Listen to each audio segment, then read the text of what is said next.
기도하시겠습니다. 참 좋으신 아버지 하나님, 은혜와 사랑을 감사합니다. 무더위 속에서도 하나님께서 저희와 함께 해주시고 말씀해 주시고 은혜를 베풀어 주셔서 안전하였음을 고백합니다. 이 모든 것이 하나님의 은혜이며 사랑인 것을 기억하기에 이 시간 우리의 마음을 구별하고 물질을 구별하여서 귀한 예물로 하나님 앞에 드립니다. 하나님 아버지, 드린 것은 작고 적은 것이지만 이를 통하여서 영광 받아 주시옵소서. 간절히 소망하는 것은 매 순간 하나님 앞에서 세상 욕심을 멀리하게 해주시고 늘 성령의 충만함으로 주님을 바라보며 주님의 말씀에 순종하며 살아갈 수 있는 복 있는 인생들이 되게 하여 주시옵소서. 오늘 또 아버지 하나님, 우리가 이 세상을 살아갈 때 필요한 영과 육의 모든 부분들을 아버지 앞에 기도하며 간구할 때에 꾸짖지 아니하시고 흔들어 넘치도록 채우신 하나님의 은혜를 매 순간순간 바라보게 해주시고 우리는 그 은혜와 사랑을 샘해보며 아버지 앞에 영광 올려드리며 살 수 있도록 축복하여 주시옵소서. 모든 걸 주께 맡겨드리며 예수님의 이름으로 기도합니다. 아멘. 우리 시간 귀한 성가대 찬양으로 하나님 앞에 영광 올려드리시겠습니다.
네, 감사합니다. 이 시간 오늘 저에게 주신 하나님의 말씀 보시겠습니다. 하나님 말씀 요한복음 7장 1절에서 9절까지 말씀입니다. 다 같이 자리에 일어서셔서 오늘 저에게 주시는 하나님의 말씀을 받도록 하겠습니다. 제가 봉독해 드리도록 하겠습니다. 요한복음 7장 1절에서 9절입니다. 그 후에 예수께서 갈릴리에서 다니시고 유대에서 다니려 아니하심은 유대인들이 죽이려 함이로라. 유대인의 명절인 초막절이 가까운지라. 그 형제들이 예수께 이르되 당신이 행하는 일을 제자들도 보게 여기를 떠나 유대로 가소서. 스스로 나타나기를 구하면서 묻혀서 일하는 사람이 없나니 이 일을 행하려 하거든 자신을 세상에 나타내소서 하니 이는 그 형제들까지도 예수를 믿지 아니함이로라. 예수께서 이르시되 내 때는 아직 이르지 아니하였거니와 너희 때는 늘 준비되어 있느니라. 세상이 너희를 미워하지 아니하되 나를 미워하나니 이는 내가 세상의 일들을 악하다고 증언함이라. 너희는 명절에 올라가라. 내 때가 아직 차지 못하였으니 나는 이 명절에 아직 올라가지 아니하노라. 이 말씀을 하시고 갈릴리에 머물러 계시니라. 아멘. 자리에 앉으시겠습니다. 한번 여러분에게 말씀드린 기억이 있습니다만 우리가 잘 알고 있는 알렉산더 대왕이 매우 싫어한 일이 있다고 합니다. 그것은 전투에 나간 병사가 그 전투를 최선을 다해서 감당하지 못하고 전투를 회피하거나 더 지나쳐서 그 전투에서 도망하는 것을 매우 싫어했다고 합니다. 그래서 그러한 자들을 잡으면 바로 사형시킬 것이다, 이렇게 엄하게 명령을 내렸습니다. 그러던 어느 날 한 병사가 잡혀서 알렉산더 대왕에게 끌려왔습니다. 왕은 이 소식을 듣고 매우 분노하였습니다. 어떻게 나의 병사가 그럴 수 있느냐. 그런데 잡혀온 병사의 얼굴을 보니까 너무 애띄어 보이는 거예요. 알렉산더 대왕은 매우 강한 왕이거든요. 아주 용맹스러운 왕이었지만 그 병사의 얼굴을 보니까 살려주고 싶은 그런 마음이 들었습니다. 그런데 이렇게 질문을 했어요. 네 이름이 무엇이냐? 근데 이 병사가 이렇게 아주 작은 소리로 대답을 했어요. 예, 제 이름은 알렉산더입니다. 이 말을 들은 왕은 자신의 귀를 의심을 했습니다. 내 이름이 무엇이라고? 그때 이 병사는 더 죽어가는 목소리로 예, 제 이름은 알렉산더입니다. 이 이야기를 들었을 때 왕은 매우 화가 났습니다. 그래서 더 큰 소리로 외쳤습니다. 내 이름이 무엇이라고? 그때 이 병사도 겁에 질려 두려움에 큰 소리로 얘기했습니다. 예, 제 이름은 알렉산더입니다. 이 사람은 아주 강하고 용맹스러운 대왕인 알렉산더와 같은 이름을 가지고 있었습니다. 이 소리를 들었던 알렉산더 대왕은 뛰어나가서 그 병사의 멱살을 잡았다고 합니다. 그러면서 이렇게 외쳤대요.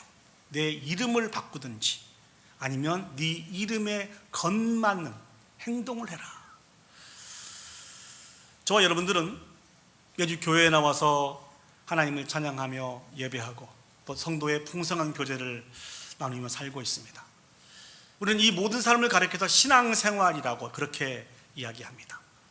그런데 이 신앙생활 가운데 반드시 필요한 것이 있습니다. 그것은 예수님을 믿는 것입니다. 여러분들은 이 믿음의 삶을 잘 감당하고 계십니까? 예수님을 믿는다는 것은 무엇을 우리에게 의미하는 것일까요?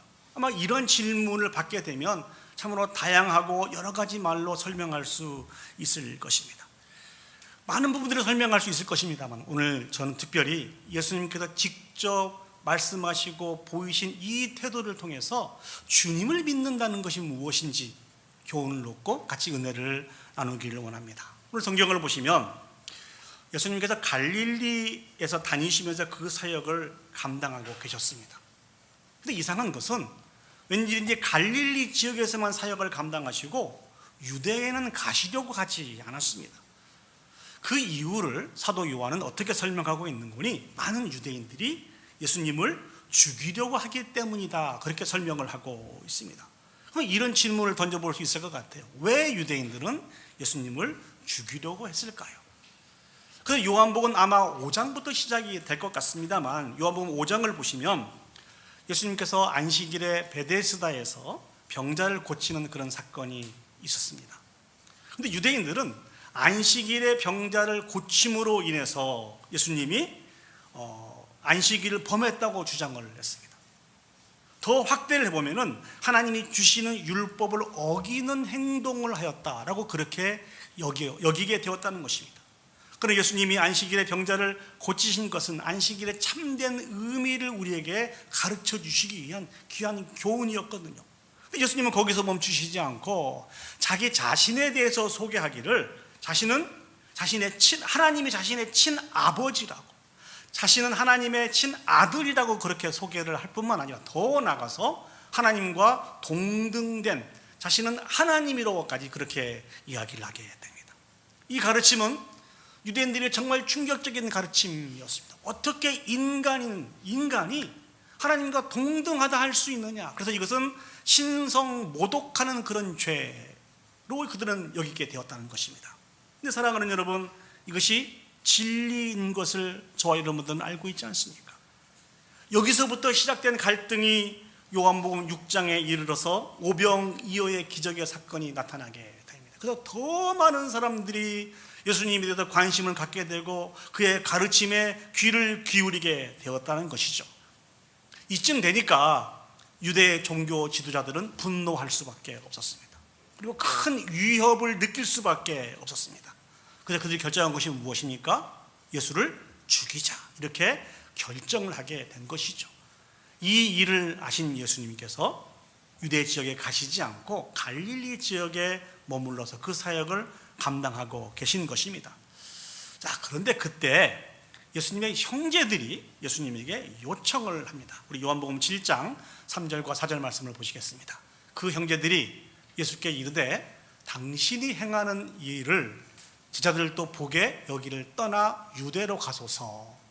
스스로 나타나기를 구하면서 묻혀서 일하는 사람이 없나니 이 일을 행하려 하거든 자신을 세상에 나타내소서 하니.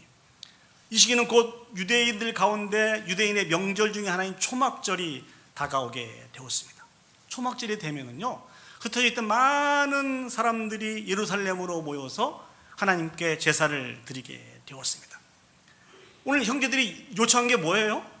많은 사람들이 모여서 하나님 앞에 제사를 드리는 그 명절날 유대로 가시자는 것입니다. 유대로 가셔서 예수님이 이곳에서 행하셨던 그 사역, 그 가르침을 그곳에서도 가르쳤으면 좋겠다, 그렇게 하라는 거예요.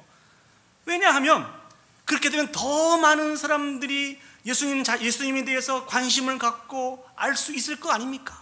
특별히 저기를 보시면 제자들에게 자신을 나타내라고 그렇게 말씀해 주고 계십니다. 여기서 이야기하고 있는 제자들은 예수님의 12제자가 아니고 예수님이 이전에 예루살렘에 방문을 하셔서 가르치시고 이적을 베풀었을 때 예수님에 대해서 좋은 생각을 가지고 있는 사람들을 전체 총칭해서 제자라고 부르는 것입니다. 그 사람들에게 다시 한번 예수님이 이적을 베푸시고 기적을 행하면 예수님에 대해서 분명한 확신을 가질 거 아닙니까? 그리고 그 사람들이 중심이 되어서 명절날 찾아올 많은 사람들에게 예수님에 대해서 소개를 하게 되면 수없이 많은 사람들이 짧은 시간에 예수님에 대해서 알게 되고 또 사람들로부터 인정을 받게 되고, 그러면 예수님이 하시려고 하시는 그 일들을 쉽게 할 수 있을 것이다. 지금 이 이야기를 하고 있는 거예요. 자, 그렇다고 한다면 그렇게 하고 이들이 하고 충고를 하는 것입니다. 무슨 충고를 합니까? 스스로 나타나기를 구하면서 묻혀서 일하는 사람이 없다는 거예요. 그렇지 않습니까? 자신을 드러내고 알리기를 원하는 사람이 아무것도 하지 않고 숨어 지내서는 그 일들을 가능하게 할 수 없다는 것입니다. 이런 이야기와 함께 충고로 예수님에게 요청을 하는 거예요. 지금이 그 적기라는 거예요. 초막절이니까 얼마나 기회가 좋냐. 지금 가서 이 일들을 하면 되지 않냐. 사랑하는 여러분, 예수님의 형제들이 예수님에게 요청했던 이 일이 당연한 일입니까? 말이 안 되는 일입니까? 당연한 일이에요? 말이 안 되는 일이에요? 당연한 일 아닙니까? 예수님에 대해서 더 드러내고 가르치고 해야 더 많은 사람들이 예수님이 누구인지 깨달아 알게 될 것이고, 예수님에게 몰려오고 예수님이 유명한 사람이 되어서 세상의 왕으로서 세워지는 그 일들을 감당할 수 있는 거 아닙니까? 세상적인 원리로 놓고 볼 때는 충분히 가능한 일입니다. 아니, 그렇게 해야 맞죠.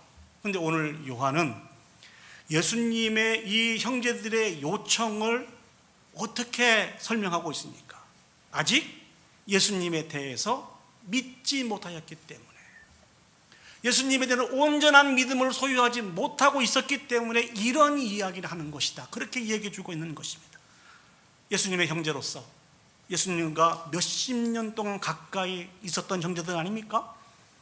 그리고 예수님이 공생의 사역을 시작하셨을 때 예수님의 가르침을 듣기도 했을 것이고, 예수님이 행하신 그 많은 이적들을 보고 알기도 하였을 것이란 말이죠. 그러나 그럼에도 불구하고 여전히 예수님을 메시아로서 인정하지 못하고 많은 세상 사람들이 예수님에 대해서 고백하고 있는 것처럼 선지자 중에 한 명이라고 할지 세상의 왕으로서 예수님을 인정하고 그들은 그렇게 받아들이고 있었다는 것입니다. 그래서 이러한 요청을 하고 있는 거예요. 자, 중요한 것은 이런 형제들의 요청 가운데 예수님이 어떻게 말씀을 하셨느냐입니다. 요한복음 7장 6절 말씀을 보시죠. 예수께서 이르시되 내 때는 아직 이르지 아니하였거니와 너희 때는 늘 준비되어 있느니라. 예수님이 주신 말씀이 뭐예요? 예수님의 때가 아직 되지 않았다는 것입니다. 여기서 말씀하고 계시는 예수님의 때, 예수님이 하실 일이 무엇입니까? 그 당시 예수님의 형제들이 절대적으로 받아들일 수 없는 그 일입니다. 우리 모든 사람들의 구원을 완성하시기 위해서 십자가에서 고난을 받으시고 죽으시는 그때 그 일이 예수님의 일이라는 것입니다. 그런데 이 일도 예수님이 지금 하고 싶으시다고 예수님의 마음대로 할 수 있는 것이 아니고 전적으로 하나님께 달려있다라고 예수님은 그렇게 말씀해 주고 계십니다. 아직 하나님이 말씀하신 그런 때가 안 됐다는 거예요. 갈릴리 지역에만 머물러 계셨던 것은 죽음이 두려워서 그런 것이 아니라는 것이죠. 이 땅에 죽기 위해서 우리의 구원을 완성하시기 위해서 오신 예수님께서 죽음이 두려워서 유대에 가지 않으신 것이 아니고 아직 하나님의 때가 되지 않았다는 것입니다. 그렇다면 우리는 여기서 잠시 이런 생각을 해볼 수 있을 것 같아요. 여러분 같이 한번 생각을 해보시죠. 예수님께서 하나님이 정해주신 때 말고 조금 더 일찍 고난을 받으시고 일찍 죽임을 당하셨으면 되지 않습니까? 우리를 향한 그 구원도 그 계획도 빨리 더 성취되지 않을까요? 여러분 어떻게 생각하세요? 하나님이 정해놓으신 때가 있지만 어차피 죽기 위해서 오신 것, 우리의 구원을 완성하시기 위해서 오신 것, 그냥 조금 일찍 서둘러서 빨리 잡히시고 고난을 받으시고 죽으시면 구원이 완성되는 거 아닐까요? 여러분 어떻게 생각하십니까? 그럼에도 불구하고 왜 예수님은 굳이 하나님의 때를 기다리고 계시는 것일까요? 도대체 성경에서 말씀하고 있는 하나님의 때는 무엇일까요? 이건 단순히 카렌더상에 등장하고 있는 어떠한 시점이 아니라는 것입니다. 구속사적인 사건들이 정확히 맞아떨어지는 특정한 순간을 의미합니다. 구약 성경을 보시면요, 장차 오실 메시아에 대해서 참으로 많은 말씀들이 예언되어 있습니다. 다윗의 후손으로 베들레헴의 동정녀로 탄생할 사건부터 시작해서 갈릴리에서 사역하실 것과 눈먼 자와 못 걷는 자를 고치실 것이라고 하는 그런 내용들이 다 예언되어 있습니다. 뿐만 아니라 나귀를 타시고 예루살렘에 입성하시게 될 것이라는 것들, 은 30의 제자에게 팔리게 되실 것이라고 하는 그런 사실들, 또 범죄자와 함께 처형될 것이라고 하는 그런 사실들, 그리고 예수님의 옷이 제비 뽑아 나누어지게 될 것이라고 하는 그런 사건들, 또한 사망 권세를 깨뜨리시고 부활하실 것이라고 하는 이 모든 사건들이 구약에 반복해서 여러 선지자들이 다 예언을 해 놓았습니다. 중요한 것은요, 구약의 이 모든 예언들을 예수님은 그의 모든 삶을 통해서 온전히 성취하셨다는 것이 중요합니다. 구약에 예언된 모든 예언 중에 일부분만 성취하신 것이 아니고 모든 걸 다 성취하셨습니다. 그리고 앞으로 미래에 나타날 모든 예언도 예수님은 다 성취하실 것입니다. 그럼 왜 예수님이 굳이 이렇게까지 하시는 것일까요?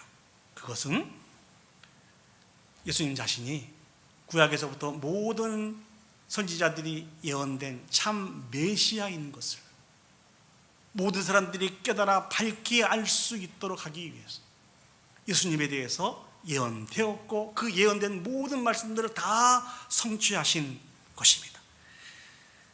하나님은 하나님의 때에 당신의 일들을 진행시켜 나가셨고, 예수님은 그 하나님의 때에 온전히 자신을 들여서 순종하셨습니다. 저희들은 지금 주님을 믿는 것이 무엇이라는 것에 대한 주제를 가지고 이 말씀을 묵상하고 있습니다. 주님을 믿는 것은, 정말 참된 믿음은 내 감정과 내 뜻대로 일들을 추진해 나가는 것이 아니고 하나님의 때를 잠잠히 기다리며 그때에 우리의 자신을 들여서 순종하는 것입니다. 그렇기 때문에 우리에게 필요한 것은 그 하나님의 때를 기억하고 오늘 또 잠잠히 하나님을 기다리는 것이, 이것이 신앙생활이라는 것입니다. 이것이 믿음 생활이라는 것입니다. 우리 가운데 이 믿음이 부족할 때 나타나는 현상이 무엇입니까? 바로 반복해서 말씀을 드립니다만 조급함입니다. 조급함. 여러분 누가 저에게 쉽게 찾아볼 수 있는 그 단어 조급함. 죄송하지만 이 조급함은 불신앙입니다. 성경에서 이 조급함의 대명사 하면 누가 떠오르십니까? 많은 분들이 떠오르실 수 있겠죠. 그러나 저는 우리 오늘 설교를 준비하면서 야곱을 한번 생각을 해보았습니다. 야곱이 태어날 때 하나님께서 주신 말씀이 있습니다. 우리 창세기 25장 23절 말씀을 보시죠. 여호와께서 그에게 이르시되 두 국민이 내 태중에 있구나. 두 민족이 내 복중에서부터 나누이리라. 이 민족이 저 족속보다 강하겠고 큰 자가 어린 자를 섬기리라 하셨더라. 이 말씀은 리브가에게 주신 말씀입니다. 결과적으로 장자인 에서가 자기의 동생인 야곱을 섬기게 될 것이라는 것입니다.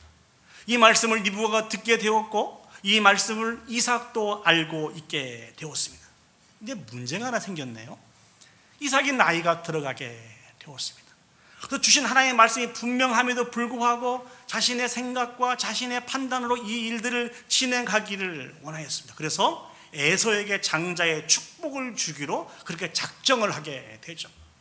놀라운 것은 리브가는 에서보다는 야곱을 더 편애하게 되었습니다. 이 사실들을 알고 야곱에게 그 모든 일들을 다 알리게 되죠. 그래서 야곱이 결정적으로 무슨 일을 하죠? 아버지를 속이고 형 에서를 속이고 형 에서가 받을 장자의 축복을 자신이 받게 되었습니다. 그리고 그 결과가 무엇입니까?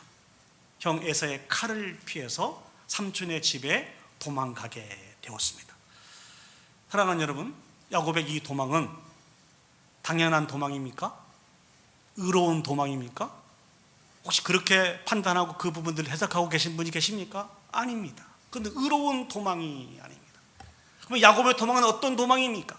하나님이 분명히 약속해 주셨음에도 불구하고 그 약속을 하나님에 대한 믿음이 부족하여서 끝까지 기다리지 못하고 자신의 뜻과 자신의 모습으로 성취하여서 지금 하나님이 말씀하시지 않는 불신앙의 도망을 야곱이 하고 있는 것입니다. 한번 생각을 해보시죠. 만약에 이삭이 자신의 요구대로 야곱이 아닌 에서에게 장자의 축복을 주었다고 한번 생각을 해봅시다. 그럼 어떻게 될까요? 하나님께서 야곱과 에서에게 주신 모든 약속이 다 취소되고 하나님도 어쩔 수 없이 에서를 장자로 인정해 주시고 장자가 받을 모든 축복을 에서에게 다 부어 주셨을까요? 여러분 어떻게 생각하세요? 그렇게 하셨을까요? 그렇지 않다는 것이죠. 절대 그렇지 않습니다. 설령 이삭이 생각한 것처럼 에서에게 장자의 축복을 주었다 할지라도 하나님의 말씀에 순종하지 않고 인간 스스로 어떠한 조건을 만들었다 할지라도 하나님은 절대로 변치 않으신 분이십니다. 요동하지 않으신 분이시라는 것입니다. 늘 가장 정확한 하나님의 시간에 하나님의 영광을 위해서 우리를 위해서 일하시고 그것을 성취해 가고 계신 분이 하나님이십니다. 그 하나님에 대한 믿음을 가지시고 그 하나님 앞에 거할 때 우리가 안전하다고 하는 이 분명한 진리를 기억하시면서 오늘 또 조급하지 않게 살아가는 저와 여러분들이 되었으면 좋겠습니다. 아무리 세상이 요동을 치고 난리를 친다 할지라도 그럼에도 불구하고 우리에게 약속하신 그 하나님의 약속은 절대로 취소되지 않습니다. 이 믿음을 소유하면 우리는 조급함을 버릴 수 있습니다. 이 믿음을 소유하면 안전한 가운데 거할 수 있습니다. 그런데 사랑하는 여러분, 오늘 제가 드리고 있는 이 말씀을 처음 들으신 분이 계신가요? 그렇진 않다는 얘기죠. 저도 이 비슷한 주제를 가지고 여러 번 여러분들에게 설교했던 그런 기억이 있습니다. 이미 말씀도 많이 들었고 읽기도 하고 분명한 믿음으로 고백하고 있지만, 그럼에도 불구하고 하나님을 기다리며 살아가는 것이 왜 이렇게 힘들고 어려운지 모르겠습니다. 저만 그런가요? 여러분도 마찬가지죠. 여러분, 하나님으로부터 어떤 말씀을 받으셨습니까? 그 말씀이 여러분 생애 가운데 귀하고 아름답게 이루어지기 위해서 얼마나 많이 기도하고 기다리고 수고하고 노력하셨습니까? 그럼에도 불구하고 그 약속들이 우리의 손에 붙잡히지 않게 되었을 때, 하나님이 정말 살아계신가? 하나님이 내 기도를 들으시고 인도해 가시는 게 확실한가? 이런 의심에 빠질 때가 너무나 많이 있는 것이 저와 여러분들의 솔직한 현실인 것 같습니다. 먼저 여러분들에게 위로를 드리기를 원합니다. 힘들고 어려운 속에서도 끝까지 하나님의 약속의 말씀을 붙들고 견뎌주셔서, 잘 참고 여기까지 와주셔서 정말 감사합니다. 정말 잘하셨습니다. 하나님의 약속의 말씀은 변치 않으십니다. 하나님의 때에 온전한 영광을 위해서 일하시는 분이 하나님이신 것을 기억하시고 조금만 더 인내할 수 있었으면 좋겠습니다. 조금만 더 우리가 참고 인내하고 하나님을 바라보면, 오늘 야곱이 저질렀던, 조급함으로 저질렀던 그런 불필요한 도망, 불필요한 고난, 불필요한 힘듦을 만나지 않게 될 것입니다. 그럼 우리가 어떻게 이렇게 힘들고 어려운데 그 하나님의 약속을 견디면서 받아낼 수 있습니까? 오늘과 같이 반복되게 주신 그 말씀을 통해서 다시 한번 하나님의 마음을 헤아려 알고 깊게 하나님의 뜻을 묵상하고 우리의 연약함을 고백하고 하나님 앞에 도움을 간구하는 기도를 올려드리면 순간순간 우리는 마음을 지킬 수 있게 됩니다. 그리고 드디어 하나님의 때에 역사하신 그 놀라운 역사를 바라보고 감사와 찬양과 영광을 올려드릴 수 있는 것입니다. 신앙생활은 살아서 역사하신 그 하나님의 때에 일하신 그 하나님에 대한 분명한 약속의 말씀을 붙들고 우리의 마음을 지키고 믿음을 지키고 간절히 하나님을 기다리는 것입니다. 이 귀한 신앙생활의 첫 번째 단계를 잘 감당하여서 하나님 앞에 영광을 올려드릴 수 있는 그런 저와 여러분들이 되시기를 예수님의 이름으로 축복합니다. 두 번째, 우리가 오늘 본문의 말씀을 통해서 깨달아 알 수 있는 믿음으로 산다는 것은 무엇일까요? 자, 처음으로 다시 돌아가 보도록 하죠. 예수님의 형제들이 예수님에게 요청한 것이 무엇입니까? 명절날 많은 사람들이 모여있을 때 그곳에서 예수님이 여기 갈릴리에서 하셨던 가르침과 이적을 베풀라는 거예요. 그러면 수없이 많은 사람들이 예수님이 베푸신 그 이적을 바라보고 예수님에게 마음을 줄 것이라는 것입니다.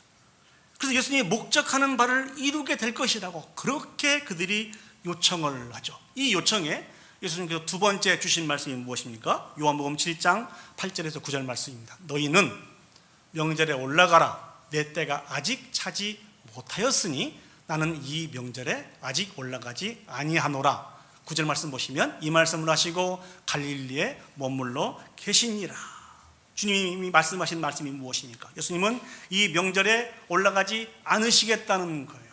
이 말씀을 더 풀어서 우리가 해석을 해보면 예수님은 많은 사람들이 모여있는 가운데 그들의 마음을 얻기 위해서 그들을 위해서 사역하지 않겠다는 것입니다. 예수님은 오직 하나님의 영광을 위해서 자신을 철저히 낮추시고 숨기시며 이 일을 감당하시겠다는 것입니다. 많은 사람들 앞에서 얼마나 자기가 대단한 사람인지, 얼마나 능력이 많은 사람인지를 보이는 일들을 하지 않고 오직 하나님의 영광을 위해서 자신을 들어가겠다는 것입니다. 주님을 믿는다는 두 번째의 교훈은 무엇인지 아십니까? 오직 하나님의 영광을 위해서 우리 자신을 들여가는 것입니다. 이 설교를 준비하면서 요즘 저희들이 수요일날 저녁에 같이 묵상하고 있는 사무엘상의 사울이 생각이 났습니다. 사무엘상을 보시면 하나님께서 이스라엘의 초대 왕으로 세웠던 사울에 대해서 하신 말씀이 기록이 되어 있습니다. 우리 사무엘상 15장 11절 말씀을 보시죠. 내가 사울을 왕으로 세운 것을 후회하노니. 이스라엘 초대 왕이었던 사울을 이스라엘의 왕으로 세운 것을 하나님이 후회하신다고 말씀해 주고 계세요. 그 이유가 뭐예요? 사울이 돌이켜서 나를 따르지 아니하며 내 명령을 행하지 아니하였음이니라. 옛날에는 그렇지 않았는데 사울이 마음이 나에게서 떠나서 하나님의 말씀에 순종하지 않는다는 것입니다. 이 일로 말미암아 하나님이 사울을 이스라엘의 초대 왕으로 세운 것을 후회하시는데요, 사울의 이 모든 행동을 대변해 주는 그런 그 사건들이 등장하게 됩니다. 하나님께서 사울에게 주신 명령이 무엇이었는고니 이스라엘의 대적이었던 아말렉을 다 진멸시키라라고 하는 명령을 주셨습니다. 진멸이라고 하는 것은 그 땅에 있는 사람이든지 가축이든지 모든 것을 다 죽이라고 하는 잔인한 명령이었습니다. 그런데 이 명령 앞에 사울이 어떻게 순종을 하죠? 먼저 아말렉의 왕인 아각의 생명을 살려둡니다. 그리고 아말렉 사람들이 가지고 있었던 소와 양 중에 가장 좋고 기름진 것도 죽이지 않고 살려놓습니다. 그 어떤 것만 죽이느냐? 가치 없고 하찮은 것만 죽이게 됩니다. 이렇게 한 이유가 무엇일까요? 자신의 유익과 백성들의 마음을 얻기 위해서 그렇습니다. 이 일을 책망하는 사무엘 앞에 사울이 자신의 본심을 고백합니다. 사무엘상 15장 24절 말씀 보시죠. 사울이 사무엘에게 이르되 내가 범죄하였나이다. 내가 여호와의 명령과 당신의 말씀을 어긴 것은 내가 백성을 두려워하여. 사울의 주된 관심과 두려움은 하나님이 아니라는 거예요. 백성이라는 것이죠. 혹시 이 백성이 나를 버리면 어떻게 할까? 이 백성이 나를 떠나면 어떻게 할까? 온통 주된 관심이 사울은 백성에게 있다는 것입니다. 더 충격적인 것은 15장 30절 말씀을 보시죠. 사울이 이르되 내가 범죄하였을지라도 이제 청하옵나니 내 백성의 장로들 앞과 이스라엘 앞에서 나를 높이사 나와 함께 돌아가서 내가 당신의 하나님 여호와께 경배하게 하소서 하더라. 내가 범죄하였다 할지라도 많은 백성들 앞에서 저를 높여주셨으면 좋겠습니다. 그리고 자신과 함께 돌아가서 하나님 앞에 제사를 합시다. 이스라엘의 대선지자인 사무엘이 사울과 함께 하나님을 제사하게 되면 많은 백성들이 자신을 인정할 거 아닙니까? 높여줄 거 아닙니까? 그래서 자신이 이스라엘의 초대 왕으로 세워진 이 왕직을 계속 유지할 수 있을 거 아닙니까? 이스라엘의 초대 왕이라고 하는 그 이름과는 전혀 상관이 없는 전적으로 타락하고 부패한 그런 사울의 모습을 바라볼 수 있습니다. 사랑하는 여러분, 이 일들을 반복해서 살아가고 있는 사울에게 하나님이 주신 명령이 무엇이라고요? 이스라엘의 왕으로 세운 것을 후회한다라고 하나님께서 말씀을 해 주셨습니다. 우리는 모든 영광을 하나님 앞에 올려드리며 살아야 되는 하나님께 속한 자들입니다. 사람을 좋게 하는 것이 아니고 하나님 앞에 하나님을 좋게 하며 살아가는 것이 저와 여러분들이라는 것을 사랑하는 여러분 기억했으면 좋겠습니다. 그럼 다시 한번 하나님 앞에 모든 영광을 올려드린다고 하는 그런 뜻이 무엇입니까? 우리의 삶의 모든 성취와 결과의 원천이 하나님께 있음을 인정하는 것입니다. 그리고 자신을 철저히 낮추고 매 순간 하나님을 높여드리는 것입니다. 우리의 존재의 목적은 하나님을 기쁘시게 하고 그분의 위대하심을 드러내는 것이 우리의 존재의 목적인 것을 깨닫고 살아가는 이 삶이 바로 주님을 믿는다는 신앙생활이라는 것입니다. 우리가 너무나 잘 알고 있는 웨스트민스터 소요리 문답 제1문을 보시면 사람의 제일된 목적은 하나님을 영화롭게 하고 영원토록 그를 즐거워하는 것이다 라고 가르쳐주고 있습니다. 시편 115편 1절 말씀을 보시면 여호와여 영광을 우리에게 돌리지 마옵소서. 우리에게 돌리지 마옵소서. 오직 주는 인자하시고 진실하심으로 주의 이름에만 영광을 돌리소서. 모든 영광을 저와 여러분들이 차지할 수 있는 그런 존재가 아닙니다. 모든 영광은 하나님 앞에 돌려야 된다는 것입니다. 이런 놀라운 말씀이 선포되어 있음에도 불구하고 그 죄악은 하나님의 영광을 가로채고 가로막고 그렇게 살아갈 수 있도록 우리를 유혹하고 미혹하고 있습니다. 그러면 우리 이런 생각을 한번 해볼 수 있어요. 하나님이 아무 일도 안 하셨는데 저와 여러분들을 위해서 아무 일도 안 하셨는데 모든 영광을 하나님 앞에 올려드려야 된다고 그렇게 억지 부리고 계십니까?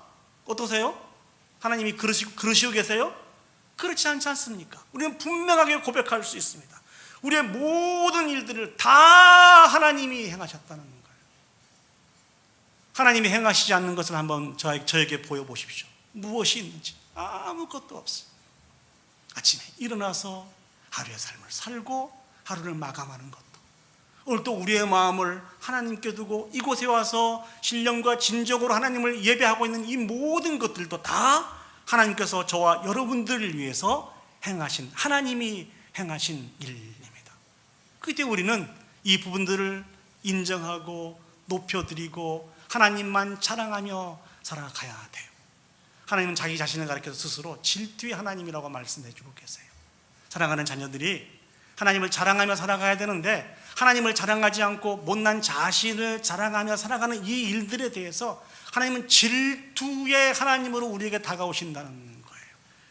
이 일로 인해서 우리의 인생 여정을 간섭하시는 분이 하나님이십니다. 혹시 여러분들 중에서 하나님을 자랑하지 못하고 우리의 못난 의를 자랑하며 살아가고 있어서 혹시 하나님의 간섭하심을 받음으로 인해서 힘들고 어려운 인생을 살아가고 계신 분이 계세요? 한번 점검해 보셨으면 좋겠습니다. 내가 형통하고 평탄한 삶을 살아가고 있지 못한 이유가, 내가 생각하지 못한 힘듦과 어려움을 만나고 있는 그 이유가 모든 영광을 하나님 앞에 올려드려야 되는데, 오직 하나님만 만족하고 하나님을 자랑하며 살아가야 되는데 그렇지 못하고 있기 때문에 하나님이 지금 나를 훈련시키고 있는 것은 아닌지. 그런데요, 이 부분에 넘어져 있는 사람들이 너무너무 많이 있다는 것입니다. 여기 서 있는 저도 이 일들에 자유롭지 못해요. 우리는 자랑할 것이 요만큼만 있어도 이것을 어떻게 하면 자랑할까, 이렇게 살아가는 사람들 아닙니까? 아무 말씀 안 하시고 저만 바라보니까 저만 그런 사람으로 생각을 하죠. 죄의 영향으로 우리는 그렇게 살고 있어요. 자랑할 것이 요만큼만 있어도 어떻게 하면 이것을 자랑할 수 있을 것인가. 어제 우리 그 영어권에 두 명의 딸과 한 명의 아들을 이렇게 보내주신 부모님이 계시는데, 그 부모님이 다른 교회에 다니시는데 우리 교회와 우리 영어권 사역자들이 너무 고맙다고 이제 우리 영어권 형제 자매들과 사역자들과 선생님을 초대해서 이제 맛있는 음식을 이렇게 준비해서 이렇게 대접하는 그런 자리가 있었습니다. 거기를 이렇게 다녀왔는데요. 거기에 그 부모님 말고 6년 만에 만난 그 아주 좀 젊은 그 부부가 있었습니다. 그분과 대화를 나눴는데요. 그 대화를 나눈 그 공통의 주제가 무엇인가니, 하나님께서 모든 것을 다 아시고 하나님께서 모든 걸 다 하셨다는 것이 주제였습니다. 그래서 모든 영광을 하나님 앞에 올려드린다는 것이 공통된 주제였습니다. 개인뿐만 아니라 가정과 몸된 공동체가 다 이렇게 세워져 가고 있다고, 정말 모든 영광을 하나님 앞에 올려드려야 된다고. 근데 특이한 것은 그렇게 이야기하고 하나님이 도대체 어떤 역사를 펼치셨는지 이런 부분들을 이야기할 수 있지 않습니까? 그런데 우리 세 사람의 대화 속에는 그런 필요가 없었습니다. 그냥 하나님이 모든 걸 다 하시고 하나님의 때에 모든 걸 다 성취하셨다, 모든 영광을 하나님이 다 받으셔야 된다 라고 하는 이 대답 속에 굳이 구체적으로 설명하지 않아도 우리의 마음들이 충분히 공감될 수 있었습니다. 그런데 이런 생각을 한번 해보았어요. 사실은 이런 실수는 제가 잘 저지르는 것 중에 하나인데요, 하나님의 영광을 얘기하면서 은연중에 하나님이 우리 가운데 주신 선물을 가지고 자랑할 때가 많이 있지 않습니까? 여러분 어떠세요? 예를 들면 하나님께서 우리 가운데 은혜를 베풀어 주셔서 우리의 자녀가 이렇게 이러한 대학들을 갔다, 하나님이 은혜를 베풀어 주셔서 우리가 이렇게 많은 돈을 벌었다, 하나님이 은혜를 베풀어 주셔서 이렇게 좋은 직장을 얻고 좋은 차를 사고 좋은 집을 이렇게 우리가 얻게 되었다, 얼마나 감사한지 모른다. 사랑하는 여러분, 하나님의 영광에 대한 이야기를 하면서 은근히 자랑하고 있는 이런 이야기를 들을 때 여러분 기분이 좋으세요? 안 좋으세요? 좋아요? 안 좋아요? 좋아요? 좋으신 분들은 마음이 넓으신 분들이고, 저는 마음이 좁아서 아이고, 자랑하려고 하면 그냥 몰래 혼자 하지 왜 하나님의 영광을 왜 또 거기다 갖다 붙이면서 자기 자랑을 하는지 몰라. 그런데 이러한 유혹에 늘 저도 노출이 되어 있더라고요. 우리들도 듣기 싫어하는데 하나님이 들으실 때 하나님이 듣기에 좋아하실까요? 싫어하실까요? 하나님도 별로 좋게 생각하지 않으시리라고 생각합니다. 마음속 깊은 곳에서부터 우리의 전심을 다하여 하나님을 인정하고 하나님 한 분만 만족하고 하나님을 자랑하며 살아가기를 하나님은 진실로 원하신다는 것입니다. 이 일들에 시험에 들지 않는 저와 여러분들이 되었으면 좋겠습니다. 하나님 한 분만 만족하면 우리는 자랑하지 않고도 살아갈 수 있어요. 하나님 한 분만 만족하면 오히려 이 모든 것들을 다 배설물로 여긴다고 하는 사도 바울의 가르침에 따라서 우리도 그렇게 살아갈 수 있습니다. 우리 성경은 뭐라고 말씀하고 계십니까? 이렇게 살아가는 것이 참다운 믿음의 길이라고, 참다운 주님을 믿는 삶이라고 우리에게 가르쳐주고 계십니다. 이 말씀에 걸리지 않는 저와 여러분들이 되었으면 좋겠습니다. 말씀을 정리하도록 하겠습니다. 교회를 다니는 우리의 삶을 정의할 때 신앙생활이라고 표현을 합니다. 신앙생활을 다른 말로 표현하면 하나님을 믿는 삶인 것이죠. 그렇다면 하나님을 믿는다는 것은 어떻게 살아가는 것일까요? 오늘 본문은 두 가지로 설명하고 있죠. 우리를 통해서 역사하시는 하나님의 때를 온전히 기다리는 것입니다. 두 번째는 하나님께서 우리를 위해서 행하시는 모든 일들을 인정하고 높여드리고 오직 하나님만 자랑하며 사는 것입니다. 이 진정한 신앙생활들을 잘 감당하여 하나님 앞에 영광 올려드릴 수 있는 그런 저와 여러분들이 되시기를 예수님의 이름으로 축복합니다. 아멘. 우리 시간 다 같이 자리에 일어서셔서 하나님의 이름을 높여드리기를 원합니다. 그 하나님 앞에 모든 영광을 올려드리기를 원합니다. 하나님, 우리를 통하여서 영광 받아 주옵소서 하는 그런 귀한 마음을 가지고 당신은 영광의 왕, 당신은 평강의 왕, 우리 같이 찬양하도록 하겠습니다.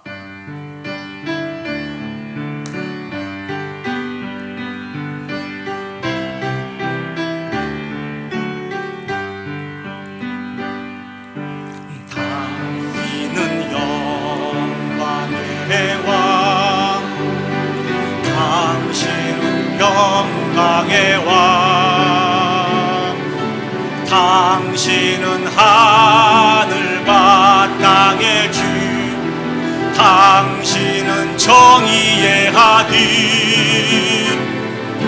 천사가 무릎 꿇고 예배하고 찬송하네. 영원한 생명 말씀, 당신은 예수 그리스도 주, 호산나 다윗의 자손께, 호산나 불러 왕 중의 왕, 높은 하늘엔 영광이 예수. 우리 다시 한번 찬양하시겠습니다. 당신은 영광의 왕, 당신은 평강의 왕, 당신은 영광의, 당신은 평강의 왕, 당신은 평강, 당신은 하늘과 땅의 주, 당신은 하늘과 땅의 주, 당신은 정의의, 천사가 무릎 꿇고, 천사가 무릎 예배하고 찬송하네. 예배하고 찬송하네. 영원한 생명 말씀, 당신은 예수. 호산나 다윗의 자손께, 호산나 다윗의 자손께, 호산나 불러 왕 중의 왕, 높은 하늘엔 영광이 예수 주 메시아네. 이제 다 같이 눈을 감으시고 주신 말씀을 기억하시면서 결단의 기도를 올려드리도록 하겠습니다. 참다운 믿음은 오직 하나님의 때를 기다리며 그 말씀에 순종하며 살아가는 것입니다. 우리 하나님은 언제나 하나님의 때에 늘 온타임에 우리를 위해서, 하나님의 영광을 위해서 일하시는 분이십니다. 그 믿음으로 우리 삶 속의 모든 조급함을 다 떨쳐버리고 오늘 야곱이 행했던 그런 불필요한 고난과 도망과 핍박의 열매가 우리 가운데 나타나지 않도록 늘 하나님이 기뻐하시는 합당한 열매가 맺어져서 영광을 드릴 수 있도록 우리를 위해서 기도했으면 좋겠습니다. 그리고 하나님이 행하신 그 놀라운 일들을 날마다 인정하고 높이며 하나님만 자랑하며 살아가는 복 있는 인생이 되게 해달라고 기도했으면 좋겠습니다. 그것이 팩트입니다. 하나님이 아무 일도 행하시지 않고 우리가 억지 부리고 계시는 것이 아니고 모든 걸 다 하나님이 하셨습니다. 우리가 해야 될 일은 그 하나님을 인정하는 것입니다. 높여드리는 것입니다. 그 하나님만 자랑하며 살아가는 것입니다. 하나님, 이 복된 인생, 이 참다운 믿음의 길들을 걸어갈 수 있도록 도와주시옵소서. 우리 다 같이 한 목소리로 합심해서 기도 올려드리도록 하겠습니다. 기도하시겠습니다. 사랑과 은혜가 충만하신 아버지 하나님, 은혜와 사랑을 진심으로 감사드립니다. 오늘 예수님을 통해서 주님을 믿는다는 것이 무엇인지 아버지 하나님 다시 한번 저희들의 마음에 새길 수 있도록 인도해 주셔서 진심으로 감사드립니다. 아버지 하나님, 늘 하나님의 때에 하나님의 방법으로 역사하시며 일하신 그 하나님을 바라보며 살게 하여 주시옵소서. 아버지 하나님, 참으로 사울이 그랬던 것처럼 조급함으로 인해서 아버지 하나님 참으로 저 모든 일들을 그르치며 그렇게 살지 않게 해주시고 늘 하나님 중심으로 살기를 간절히 소망합니다. 이 귀한 은혜가 우리 가운데도 있게 하여 주시옵소서. 조급함을 내려놓고 아버지 하나님 불필요한 고난과 도망과 아버지 하나님 핍박들을 아버지 하나님 저희들이 취하지 않도록 도와주시고 늘 순종함으로 말미암아 주님이신 은혜에 참여하고 영광으로 님을 살아갈 수 있도록 주님 축복하시고 역사하여 주시옵소서. 특별히 아버지 하나님 이 크고 놀랍고 위대한 일들을 하나님이 행하시고 오늘 사울처럼 백성을 두려워하고 아버지 하나님 어떻게든 자기의 자리를 지키려고 했던 자기 자신을 자랑했던 이런 사울의 모습이 우리의 모습이 아니기를 원합니다. 주여 도와주시옵소서. 하나님 한 분만 만족하고 우리의 평생 그 하나님 한 분만 높이며 자랑하며 살 수 있도록 도와주시옵소서. 이 당연한 신앙의 길들, 믿음의 길들을 잘 감당하여 합당한 열매를 아버지 앞에 올려드리며 하나님의 기쁨과 영광에 참여할 수 있는 우리 온 성도들이 되어줄 수 있도록 주여 축복하시고 역사하여 주시옵소서. 참 좋으신 아버지 하나님, 은혜와 사랑을 감사합니다. 예수님에 대한 믿음을 가지고 참으로 오랜 시간 동안 교회에 와서 하나님을 예배하고 또 성도와 풍성한 교제를 나누고 있었지만 오늘 예수님의 형제들처럼 온전한 예수님에 대한 믿음을 소유하지 못하며 살아가고 있는 것은 아닌지 우리 자신을 다시 한번 주신 말씀으로 청dom할 수 있도록 인도해 주셔서 진심으로 감사드립니다. 우리에게 주신 말씀처럼 늘 조급함을 버리고 하나님의 때를 바라보며 하나님을 향한 믿음으로 아버지 하나님 그 시간들을 견디어 나갈 수 있도록 도와주시옵소서.